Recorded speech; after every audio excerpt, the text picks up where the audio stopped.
দূতাবাস হামলা করছে, আমাদের জাতীয় পতাকা পুড়াই দিচ্ছে এবং আমাদেরকে হুমকি দিচ্ছে যে তো যুদ্ধের মতো প্রস্তুতি নেওয়ার মতো করে ওরা হুমকি দিচ্ছে। এরা কি চাচ্ছে আমাদের সাথে যুদ্ধ করতে? এরা কি মনে করছে? ওরা যদি নিজেদেরকে এতই শক্তিশালী মনে করে থাকে তাহলে ওরা সবচেয়ে বড় ভুল করছে। আমি বলবো যে ভাই তোমরা সাবধান হয়ে যাও। শুভেন্দু বাবু তুমি সাবধান হও।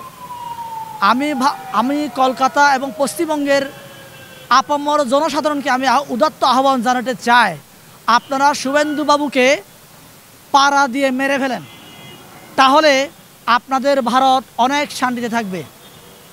এখন শুভেন্দু বাবুকে আমি বলি, আপনারা একটু উত্তর দিবেন আমাকে। আজকে দেখেন আপনাদের মণিপুরে কি চলছে। মণিপুরে কুকি এবং মেইতেই জনগোষ্ঠী এখানে মারামারি করছে, এরা দাঙ্গা করছে। তাহলে আপনি নিজ দেশের মানুষের অধিকার নিশ্চিত করতে পারেন না, আমার দেশে মানুষের অধিকার নিয়ে কথা বলার তুমি কে? তুই কে যে আমাদের দেশের নিয়ে কথা বলার? আমি আপনাকে হুঁশিয়ারি দিয়ে বলছি শুভেন্দু বাবু আপনি ভালো হয়ে যান, আপনার দিন শেষ। আমি চেয়েছি আপনাদের সাথে, আমি না, আমাদের বাংলাদেশের মানুষ চেয়েছে আপনাদের সাথে সম্পর্ক রাখতে, কিন্তু আপনারা যেভাবে আমাদের সাথে উঠে পড়ে লেগেছেন আমরা আর আপনাদের সাথে সম্পর্ক ভালো রাখতে পারবো না। আপনারা আমাদের দূতাবাসে হামলা করেছেন, আপনারা কি চান আমরাও আপনাদের দূতাবাসে হামলা করে?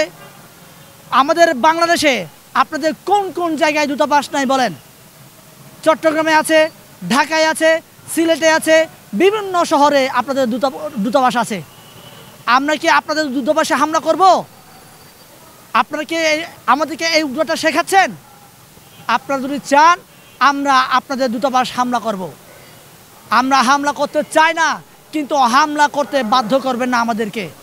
আপনারা যদি আমাদেরকে হামলা করতে বাধ্য করেন তাহলে শুধু আমরা না, আপনাদের সাথে পাকিস্তানও যুদ্ধ করবে, আপনাদের সাথে নেপাল, ভুটান, শ্রীলঙ্কা, চীন সবাই মিলে আপনাদেরকে টস নস করার জন্য যা করা লাগে আমরা সবাই মিলে করব।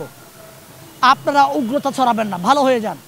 পাশাপাশি আমি বলছি যে শুভেন্দু বাবু যে ওদের দেশের মানুষদেরকে উগ্রতা ছড়িয়ে বেড়াচ্ছে, আমি আমার দেশের সেনাবাহিনীকে উদাত্ত আহ্বান জানাবো আপনারা প্রস্তুতি নেন।